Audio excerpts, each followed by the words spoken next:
ఈ శని వక్రి అంటే వ్యక్తిగత జీవితంలో ప్రమాదాలు, వాళ్ళకి ఆర్థిక సమస్యలు, వాళ్ళ జీవితంలో కష్టాలు, నష్టాలు ఇవే ఉన్నాయంటారా? వక్ర గమనంలో ఉన్నటువంటి శని అంతా చెడు చేస్తాడు. కానీ నిజంగా శని వక్రిలో చెడు చేస్తాడా?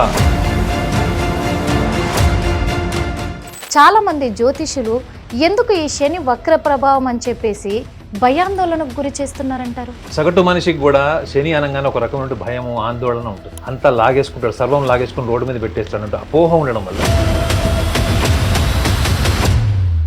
మనిషి మారితే తన ప్రారంధం కూడా మార్చుకునే అవకాశం ఉండదంటారా? ఉంటే ఎలాంటి అవకాశాలు ఉన్నాయంటారు? కాబట్టి శని మీ ప్రారంధ కర్మని పూర్తిగా అవగాహనతో పెంచేటువంటి అవకాశం ఇచ్చేటువంటి ఏకైక గ్రహం అంటూ ఉంది అంటే అది. నాగనాథ్ గారు, మరి ధనుర్రాశి విషయానికి వస్తే వాళ్ళు ఇప్పటికే అర్ధాష్టమ శనితోటి చాలా ఇబ్బందులను ఎదుర్కొంటున్నారు. అటు ఆర్థికంగా కావచ్చు, ఇటు విద్యపరంగా, అలాగే ఉద్యోగరీత్యా, అలాగే భాగస్వాముల రీత్యా కూడా, అంటే సంసార వైవాహిక జీవితంలో కూడా వాళ్ళు ఎన్నో ఒడిదుడుకుల్ని ఎదుర్కొంటూ ఉన్నారు. కానీ ఈ రాశి వాళ్ళకి మరి ఇప్పుడు అర్ధాష్టమ శనితో పాటు వక్రశని కూడా మొదలైంది అంటున్నారు. ఈ వక్రశని ప్రభావము ఎలా చూపబోతుంది, అంటే వాళ్ళ మీద ప్రభావం ఎలా ఉండబోతుంది? వాళ్ళని ఏమైనా కొంచెం గట్టెక్కిచ్చే దశలో ఉందంటారా, లేకపోతే ఇంకా కష్టాల్లోకి కూరుకుపోయే దశ కనిపిస్తుందంటారా? ముందుగా హిట్ టీవీ ప్రేక్షకులందరికీ కూడా నమస్కారం.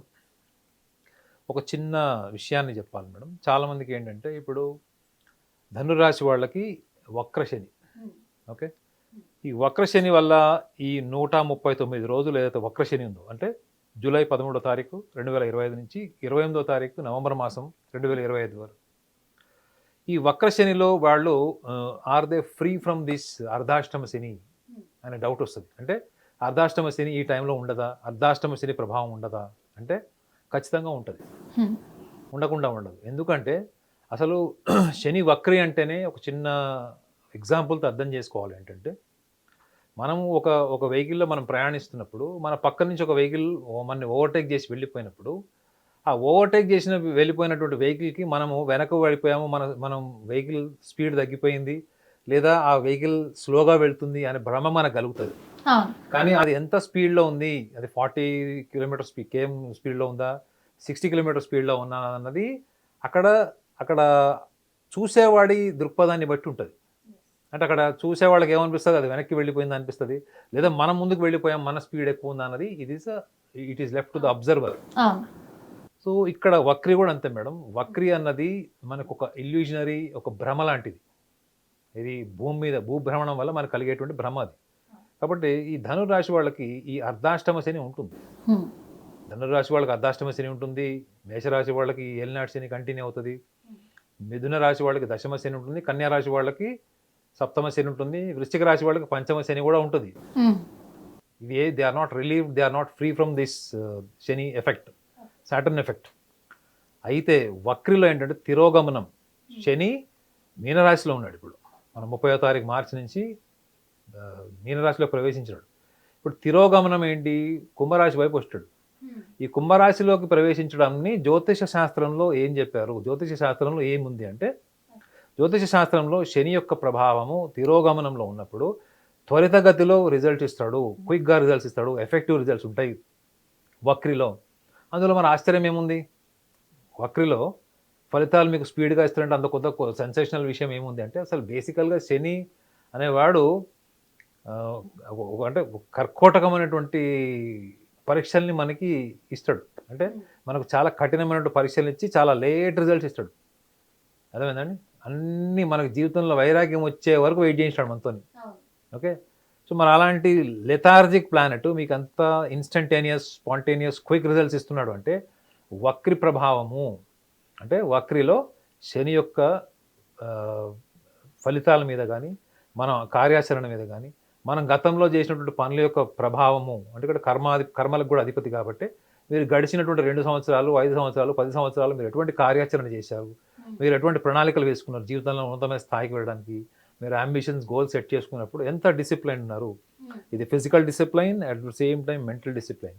ఈ రెండిట్లో మీరు ఏ ఒక్కటి పక్కన పెట్టినా అది నేర్పిస్తాడు మేడం. మీరు ఫిజికల్గా చాలా డిసిప్లైన్ ఉన్నారు, కానీ మీకు ప్లానింగ్ లేదు, మీకు విజన్ లేదు, మీరు రోజు జాగింగ్కి వెళ్తున్నారు, ఒక సిస్టమేటిక్గా లేరు, జిమ్కి వెళ్తున్నారు, జిమ్లో మీరు ఏ మజిల్ డెవలప్ చేసుకోవాలనుకుంటున్నారు, ఏ బాడీ కండిషనింగ్ చేసుకోవాలనుకుంటున్నారు, ఫిజికల్ కండిషన్ మీకు లేదు, అందరితో పాటు మీరు చేసేస్తున్నారు. అదేంటి? క్రమశిక్షణ లేదు. సో శనిగ్రహం ఏంటంటే physical discipline as well as mental discipline రెండింటిని ట్రైన్ చేసేటప్పుడు చాలా నిర్దాక్షిణ్యంగా ఉంటాడు కాబట్టి కఠినమైనటువంటి పరీక్షను ఇస్తాడు. అదే మీకు తమిళంలో ఒక సేయింగ్ ఉంటుంది మేడం, కొడై విచ్చు కుడుప్పాన్ అని. దాని అర్థం ఏంటి తెలుసా? హిందీలో భగవాన్ దేతాయతో చప్పడ పాడికే దేతా అని ఒక హిందీలో ఒక సాయింగ్ ఉంటుంది. అంటే భగవంతుడు మనకి ఏమైనా ఇచ్చాడంటే ఆకాశం అంటే ఆకాశాన్ని బద్దలు కొట్టుకొని ఇస్తాడని అర్థం. అంటే ఆకాశం ఎంత విశాలంగా ఉంటుంది. సో అంటే ఈ యొక్క కఠోరమైనటువంటి పరీక్షల నుంచి ఎప్పుడైతే మీరు అన్ని ఎగ్జామినేషన్లో ఉత్తీర్ణులు అవుతారు, పాస్ అవుతారో, అప్పుడు ఇదే శనిగ్రహము మీకు అనుకూలమైనటువంటి పరిస్థితులు, జీవితంలో మీకు ఎప్పుడు రానటువంటి ఒక ఉన్నతమైన గౌరవాన్ని, పేరుని, ఆర్థిక స్తోమతని, సామాజిక పరమైన గౌరవాన్ని ఇచ్చేటువంటి గ్రహం కూడా ఈ శనిగ్రహమే. అర్థమైందండి? వక్రిలో ఉన్నప్పుడు ఈ ధనుర్రాశి వాళ్ళు కూడా గమనించాల్సిన విషయం అదే. ఈ ధనుర్రాశి వాళ్ళు కూడా ఏంటంటే వీళ్ళు ఎక్కువగా వీళ్ళలో 2 లక్షణాలు మీకు కనిపిస్తాయి మేడం. 2 లక్షణాల్లో ఒకటి ఏంటంటే ఆశావాదం. ఎప్పుడు కూడా జీవితంలో ఏదో చేసేటప్పుడు ఎప్పుడు ఆప్టమిస్టిక్ ఉంటారు వాళ్ళు. అరే ఎన్ని ఫెయిల్యూర్స్ వచ్చినా ఫోన్లే కల్ అప్నానైతే పర్సు అప్నావంగా, అంటే ఇవాళ మంది కాదు కానీ రేపు మనది అవ్వచ్చు, ఎల్లుండి మనది అవ్వచ్చు అంటే ఆశావాదంతో ఉంటారు. మళ్ళీ ట్రై చేస్తారు. ఎందుకంటే ఎనార్మస్ ఫిజికల్ ఎనర్జీ ఉంటుంది madam. Physical mental energy enormous ఉంటుంది. ఈ ఎనార్మస్ ఫిజికల్ మెంటల్ ఎనర్జీకి వీళ్ళకి ప్లానింగ్ ఉండదు మేడం. అర్థమైందా? మీరు ధనురాశిలో పుట్టిన వాళ్ళు నువ్వు సాయంత్రం ఏం చేస్తావు అని అడగండి. ఉద్యోగస్తుడు గవర్నమెంట్ ఎంప్లాయీని వాళ్ళని అడిగితే సాయంత్రం ఏం చేస్తాడో అది చెప్తాడు. కానీ వాళ్ళ పర్సనల్ లైఫ్లో కానీ వాళ్ళకి ఏవైతే ప్లానింగ్ ఉందో వాళ్ళు మీరు రేపు ఏం చేస్తారు, ఎల్లుండి ఏం చేస్తారు, వారం రోజుల తర్వాత ఏం చేస్తారంటే కూడా వాళ్ళ question mark. So they are most disorganized people. అంటే వాళ్ళని వాళ్ళు ఆర్గనైజ్ చేసుకోరు. కాబట్టి వీళ్ళ జీవితంలో ఎప్పుడు కూడా మల్టీ టాస్కింగ్లోనే ఉంటారు. ఒక పని మీద ఉండరు మేడం.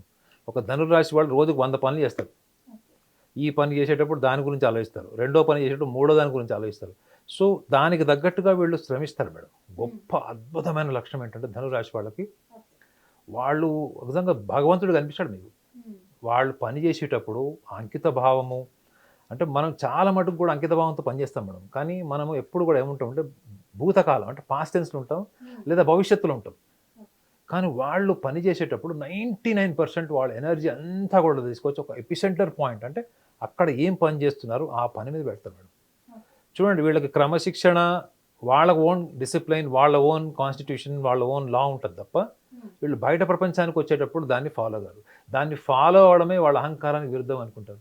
కాబట్టి చూడండి ధనుర్రాశి వాళ్ళు ఎప్పుడు కూడా ఫైనాన్షియల్ అన్సర్టనిటీస్లోనే ఉంటారు. వాళ్ళు ఒక ధనుర్రాశి వాళ్ళకి 2 సమస్యలు ఉంటాయి మేడం. మేజర్ పార్ట్ 10 మందిలో 9 మందికి చెప్తాను. వీళ్ళు ఎప్పుడు కూడా వీళ్ళ డబ్బులన్నీ ఎక్కడైనా ఇరుక్కుంటాయి, లేదా వీళ్ళు అప్పులు చేసి ఇంటి చుట్టూ అప్పులలో తిరుగుతుంటారు. పోనీ వీళ్ళు ఎవరిని చీటింగ్ చేయరు, ఎవరిని మోసం చేయరు. అసలు అలాంటి ఆలోచన, అలాంటి తెలివి కూడా, అంటే కపటంతో కూడిన తెలివితేటలు కూడా వీళ్ళకు ఉండవు. వీళ్ళ దగ్గర 1000 రూపాయలు అనుకోండి 900 ఇచ్చేస్తారు వాళ్ళు. కానీ వీళ్ళు ఏంటంటే వీళ్ళు ఎప్పుడు కూడా నేను ఈ ప్రపంచానికి ఒక సమిధనై ఉండాలి అనుకుంటాడు. అంటే ప్రపంచంలో నేననేవాడిని, ఈ ప్రపంచంలో నన్ను గుర్తించాలి, ప్రపంచంలో ఒక ప్రైడ్, ఒక ఎనార్మస్ ప్రైడ్, ఒక సెల్ఫ్ రెస్పెక్ట్తోని వీళ్ళు బతుకుతారు. కాబట్టి వీళ్ళు లౌకిక ప్రపంచంలో ఎప్పుడు దెబ్బతింటారు మేడం.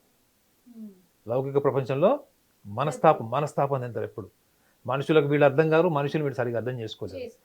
సో ఈ వక్రీలో ముఖ్యంగా వీళ్ళు ఎదుర్కొనేది ఏంటి? ధనస్థానాధిపతి, తృతీయాధిపతి అయినటువంటి శనిగ్రహం వీళ్ళకి వక్రిలో రాహువుతో కలుస్తాడు. రాహువుకున్న ఎనర్జీ ఏంటి? భౌతికంగా మీరు కోరుకున్నటువంటి ఆర్థిక స్తోమత, అత్యున్నతమైనటువంటి హోదా, అథారిటీ, పవర్, ఇవి కోరుకుంటారు. ఇవి ధనుర్రాశి వాళ్ళకి నచ్చిందేంటి? ఈ 3.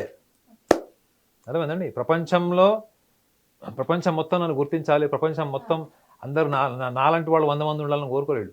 ప్రపంచంలో నేను ఒక్కరిని ఉండాలి, అప్పని రాయన అంటాడు. అంతే, మనమే ఉండాలి అంటారు. సో ఆ లెవెల్కి పనిచేస్తారు మేడం. నేనైతే చాలా అడ్మైర్ చేస్తాను ధనుర్రాశి వాళ్ళని. అయితే నేను I have posted many people. వాళ్ళ పని అట్టుంటుంది మేడం. వాళ్ళ పని, క్రియేటివిటీ, ఎనర్జీ, ఇంకోటి చాలా పాజిటివ్ ఉంటారు వాళ్ళు. ఎప్పుడు నెగిటివ్ థింకింగ్ ఉండదు. వాళ్ళ ఫెయిల్యూర్స్ వచ్చినా కానీ పాజిటివ్ ఎత్తుతారు వాళ్ళు. సో ఈ లక్షణం మీకు మిథున రాశి వాళ్ళు కూడా ఉంటుంది మేడం. మిథున రాశి వాళ్ళు కూడా ఇట్లా ఉంటారు. క్షమాగుణం ఉంటుంది, చాలా అసలు హృదయాన్ని పెట్టి పనిచేస్తారు. అయితే మరి వక్రిలో వీళ్ళకి ఏంటి సమస్య? ఇన్ని గొప్ప లక్షణాలు ఉన్నాయి కదా. సో వక్రిలో ఒక విషయాన్ని వీళ్ళు గమనించాలి ఏంటంటే, ధనుర్రాశిలో పుట్టిన వాళ్ళు వాళ్ళ వ్యక్తిగత జాతకాలు చూసుకోండి. ఈ విషయం చాలా ఇంపార్టెంట్ వాళ్ళకి.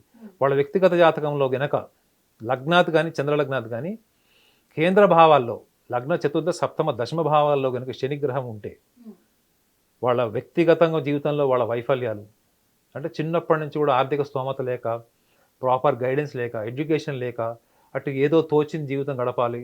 సెల్ఫ్ రెస్పెక్టెడ్ పీపుల్ కదా మేడం, ఒకళ్ళ మీద డిపెండ్ కారు.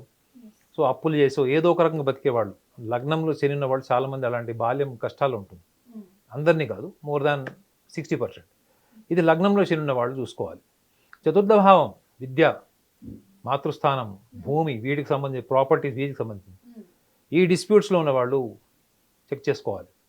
సప్తమ భావం పెళ్ళి అయి విడాకులైంది, పెళ్ళి అయి 2 పెళ్ళిళ్ళు అయిపోయినాయి, అయినా జీవితంలో హ్యాపీనెస్ లేదు, భార్యతో సుఖం లేదు, భర్తతో సుఖం లేదు, భర్త వల్ల ఎటువంటి హ్యాపీనెస్ లేదు, లేదా భార్య వల్ల కూడా ఎటువంటి హ్యాపీనెస్ లేదు, వైవాహిక జీవితంలో ఎప్పుడేవో గొడవలు. ప్లస్ ఇంకోటి, వీళ్ళు ఇంట్రోవర్ట్స్ మేడం, వాళ్ళ సమస్యల్ని ప్రపంచానికి చెప్పరు, మనసులోనే పెట్టుకుంటారు, దాన్ని బాగా సప్రెస్ చేసుకుంటారు. దానివల్ల తీవ్రమైన ఆరోగ్య సమస్యలు ఎర్లీ లైఫ్లో వస్తాయి వీళ్ళు. ఇది గమనించాలి. రెండోది, నాలుగోది ఏంటంటే లాస్ట్ ఆస్పెక్ట్ ఏంటంటే దశమ భావం. అంటే దశమ భావం అంటే ఉద్యోగ ప్రయత్నాలు. ఈ ఉద్యోగం చేసేవాళ్ళు వీళ్ళు సాధ్యమైనంత వరకు ఉద్యోగం చేయడానికి ఇష్టపడరు మేడం. ఎందుకంటే స్వేచ్ఛగా ఉండాలనుకుంటారు, ఒకళ్ళ కింద పని చేయడానికి ఇష్టపడరు, బాసిజం తీసుకోలేరు. మీరు వర్క్ ఛాలెంజ్మెంట్ చేస్తారు. మీరు నా మీద బాసిజం చేయడం కన్నా నాకు వర్క్ లోడ్ పెంచు, నేను వర్క్ చేస్తాను, అంతే తప్ప నువ్వు నా మీద పెత్తనం జలాయించద్దు. నువ్వు పెత్తనం జలాయిస్తే వెళ్ళిపోతావు. సో వాళ్ళ ప్రయారిటీ ఏంటంటే సెల్ఫ్ రెస్పెక్ట్, డిగ్నిటీ. ఇది తప్ప వాళ్ళకి లైఫ్లో సక్సెస్ ఉండాలి, యాంబిషన్ ఉండాలి, కన్సిస్టెన్సీగా ఉండాలి అన్నటువంటి ఆలోచనలు తక్కువ ఉంటాయి. డామినెంట్ స్టేజ్లో అయితే ఉండవు. సో మరి వక్రిలో ఉన్నటువంటి వాళ్ళు, ధనురాశి వాళ్ళు, వాళ్ళ వ్యక్తిగత జాతకాన్ని కూడా చెక్ చేసుకోండి. లగ్న చతుర్థ సప్తమ దశమ భావాల్లో కనుక శని యొక్క స్థానం ఉంటే ప్రతికూల వాతావరణాన్ని అనుభవించిన వాళ్ళు గడిచిన 2 సంవత్సరాలు కావచ్చు, 5 సంవత్సరాల నుంచి కావచ్చు, ఇప్పుడు ఈ వక్రిలో మీరు కోరుకున్నవి, మీరు గతంలో ఊహించినవి, మీకు ఏవైతే అసాధ్యం అనుకున్నావో అవన్నీ కూడా మీకు వక్రగమనం. ఈ శని యొక్క వక్రిలో రాహువుతో కలిసి ఉన్నాడు, అందులో తృతీయ భావంలో ఉన్నాడు. రాహు తృతీయంలో ఉంటాడు వీడు ధనురాశి వాళ్ళకి. శని కేంద్రం నుంచి తిరోగమనంలోకి, మళ్ళీ తృతీయంలోకి రాహు యొక్క శక్తిని కూడా తీసుకుంటాడు. సో ఈ 139 రోజులు ఏవైతే ఉన్నాయో మీ జీవితంలో అద్భుతాలు, unexpected results, most positive results చూసేటువంటి మంచి తరుణం ఇది. సో మీరు కూడా ఒక చిన్న టిప్ చెప్తా వీళ్ళకి ఏంటంటే, ఈ ధనురాశి వాళ్ళు ఎప్పుడు కూడా ఒక విషయాన్ని వీళ్ళు మర్చిపోతారు ఏంటంటే, వీళ్ళు ఎప్పుడు ఉన్నతంగా ఒక గురువు స్థానంలో ఉండాలని కోరుకునే వ్యక్తులు కాబట్టి వీళ్ళు చాలా సందర్భాల్లో వాళ్ళు నేర్చుకోవాల్సినవి చాలా విషయాల్లో వీళ్ళు వెనకబడిపోతారు. అలాంటి వాళ్ళకి శని ఏం చేస్తాడు, మళ్ళీ ఎగ్జామ్స్ పెడతాడు. శని ఎలాంటి ఎగ్జామ్స్ పెడతాడు, ఒక్కసారి సునామీ తీసుకొచ్చి వదులుతాడు. అంటే జీవితంలో అల్లకల్లోలను సృష్టించేస్తాడు శని ఒక్కసారి. సో కాబట్టి అటువంటి పరిస్థితుల్ని తెచ్చుకోకుండా కాలాన్ని కూడా మీరు దృష్టిలో పెట్టుకోండి. పరిస్థితులు, సమాజం, మన భౌతికంగా ఉన్నంత కాలం మనం సమాజంతో ఉండాల్సిందే. ప్రతికూల అనుకూల వ్యక్తులతోని, ప్రతికూల అనుకూల సందర్భాలతో మనం ఉండాల్సిందే. కాబట్టి మీరు మనసులో ఉన్న విషయాన్ని షేర్ చేసుకోవడం అలవాటు చేసుకోండి.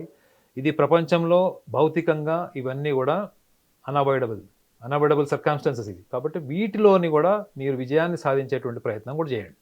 కేవలం మీ క్రియేటివ్ థాట్స్, మీ అబ్సెషన్స్, మీ ప్యాషన్స్ మీద మాత్రమే కాకుండా ఒక రేషనల్ ఎన్విరాన్మెంట్ని కూడా గెలవడానికి మీరు ప్రయత్నం చేయండి. ఈ ధనురాశి వాళ్ళకి ఈ యొక్క 139 రోజులు మంచి ఎగ్జామినేషన్ టైం ఇది. Plus at the same time గతంలో ఏవైతే పెండింగ్లో ఉన్న వర్క్స్ ఏవైతే ఉన్నాయో, సక్సెస్ ఐడెంటిటీస్ ఏవైతే ఉన్నాయో అవన్నీ కూడా వీళ్ళకి డోర్ డెలివరీ లాగా ఉంటాయి మేడం. వీళ్ళు వెళ్ళి ఎతకక్కర్లేదు. They have to just open the door and receive the success. So ఈ చిన్న ప్రయత్నం చేస్తే వీళ్ళ జీవితంలో అద్భుతాలు జరుగుతాయి. తప్పకుండా సార్. మరి ధనుర్రాశి వాళ్ళు విన్నారు కదా, ఎందుకంటే మీ సొంత ఆలోచనలు మీ మనసులోనే పెట్టుకొని మదన పడకుండా మీరు కుటుంబ సభ్యులకు కానీ స్నేహితులకు కానీ షేర్ చేసుకొని మరి పంచుకొని మీ భావాలను పంచుకొని వాళ్ళ సలహా మేరకు కూడా మీరు అధిగమించి అడుగులేస్తే చాలా ఉన్నతమైన శిఖరాలకు ఎదుగుతారు అని కూడా నాగనాథ్ గారు చెప్పారు. అంతేకాకుండా మీరు ఏవైతే కోల్పోయారో గతంలో, ఇప్పుడు అవన్నీ కూడా మీ గుమ్మం దగ్గరే, మీ చేతికి అందే దగ్గర ప్లేస్లో ఉన్నాయి కాబట్టి, స్థానంలో ఉన్నాయి కాబట్టి, మీరు ఆచితూచి అడిగేస్తే మీ సొంతం చేసుకునే అవకాశం ఉంది కాబట్టి, మరి ఇంత మంచి సలహా ఇచ్చినందుకు, శని వక్రి ప్రభావం అనేది మీకు అంతా మంచే చేస్తుంది అని చెప్పిన నాగనాథ్ గారికి మనస్ఫూర్తిగా ధన్యవాదాలు సార్.